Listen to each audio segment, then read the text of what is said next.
Nick is great. Nick was an enormous relief for me because when you start a movie, you don't know what you're getting into. It's not like other occupations where you've worked with your boss for 10 years and you know exactly what they're like. Gotcha. So to touch on Nick Cage a little bit, because I was looking through and I watched your movies that you did, and I thought Outcast was really good. I love the fight scenes in it. Um, was that prior? That must have been, so you must have knew Nick Cage prior before you started I directing. didn't actually. What happened was, Outcast was originally written for one character to sort of leave leave the war, the Crusades, and basically make his way through China. And then when the sales agents were putting everything together, we already had Hayden Christensen locked, Yeah, he and was great. it was He was basically really going to be good. a Hayden Christensen movie. And then they decided just before we started, we wanted to add another character and bring someone like Nick in. So literally, we were trying to rewrite scripts and everything before. At that point, to be honest with you, the script had kind of got out of control anyway. We had a Chinese producer who wanted it to be a Chinese movie. We had Western producers who were trying to make it a Western movie with a Chinese flavor, and Yeah.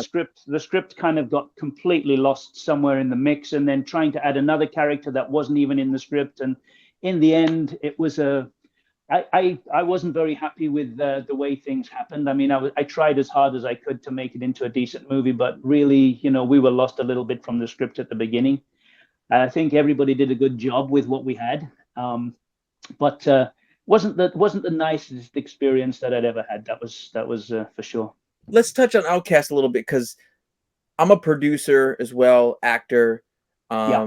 I love martial arts. I've trained martial arts my whole life. I can do kicks and all that stuff and fun stuff. I actually did a training session with swords All recently, right.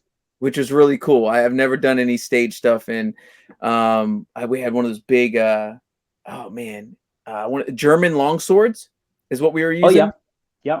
and I got to train and put the gear on, and I was like, I got some footage of it. I'm gonna drop that video coming up, but so with the Outcast situation, and you were working with sales agents.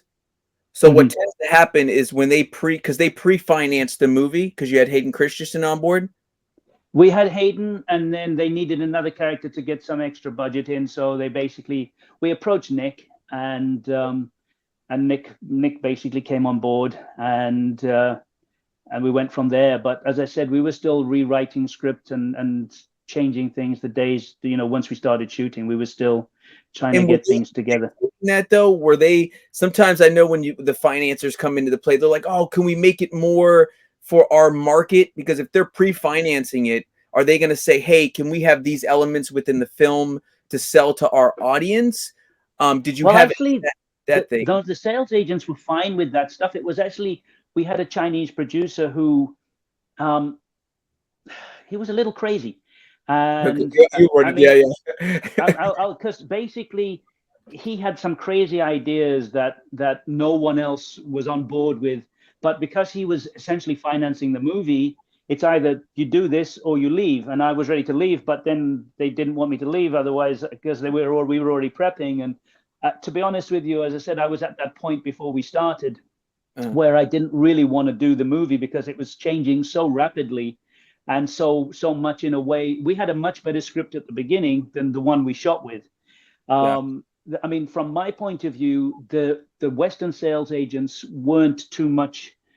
They weren't influencing things too much. So it was that. I'll give you one example. This is we'd been doing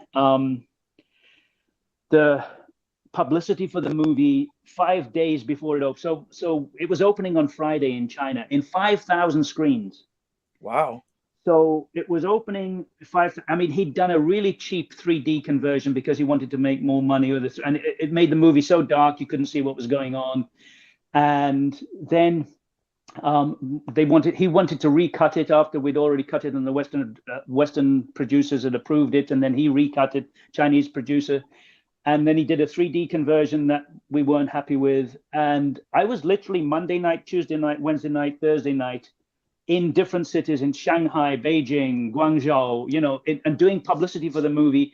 And they were doing pre-screenings, and we would walk into a pre-screening, and every movie theater we went into 3 or 4 movie theaters a day. Myself, Hayden, Louis Fay, the lead female, and basically we would go in and say hi to the audience and see how they liked the movie, give a couple of words and everything, the publicity, normal publicity rounds, and everybody was very happy with it.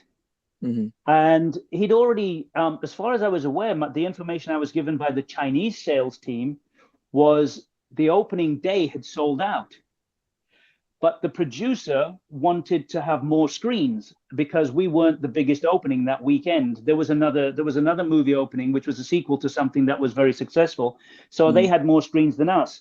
So he basically threatened to pull the movie off the screens prior to the opening, after we'd done the publicity. So on Thursday night at 11 o'clock, I was in an elevator with Louis Fay, and she just got a text message in Mandarin. So I she said, look at this. And obviously I couldn't read it. So she read it to me that basically we're pulling the movie off the screens tomorrow.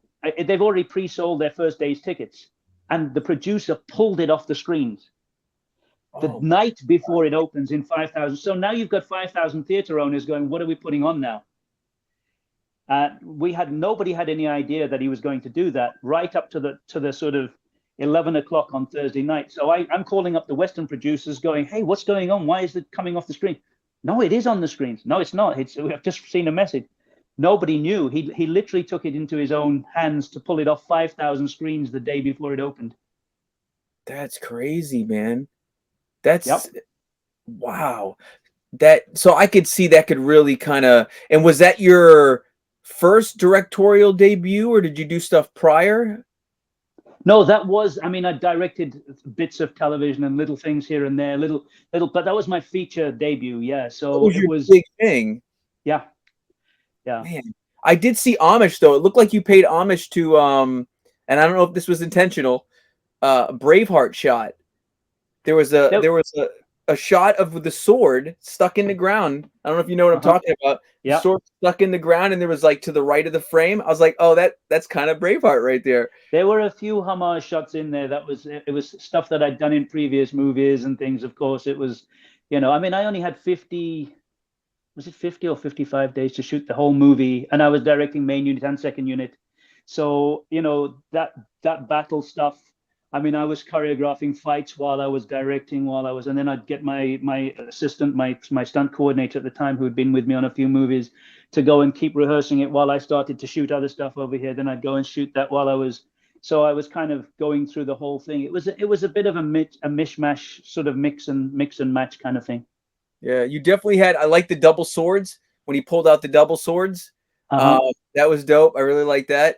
And then there was a shot at the beginning too. It was really cool when he grabbed the spear and he just chucked it at the guy. Yeah. Right when him and Nick Cage were on there talking. That was really cool. So I don't know. I enjoyed the movie, man. To be honest with you, I'm glad you did. It was. I was disappointed, but as I said, everybody tried their best given the circumstances that we were in, and hey, you just do the best you can do. Yeah, the fights were definitely. You can tell the fights were put together very well, well, let me ask you this then, like, what's your passion then? Because it seems like you went from the acting, the stunts, because you wanted to be an actor originally. Yep. Did you continue that, or did you realize, hey, maybe I don't like the acting thing, but I really love the stunts, or I really love the directing? Because you've done second unit, you've done first AD work as well, I want to say. Well, not officially a first AD. A lot of the time, when you're up against things and you've got a lot more experience than some of the people you might be working with, you kind of run the floor a little bit more than you should, than you might want to.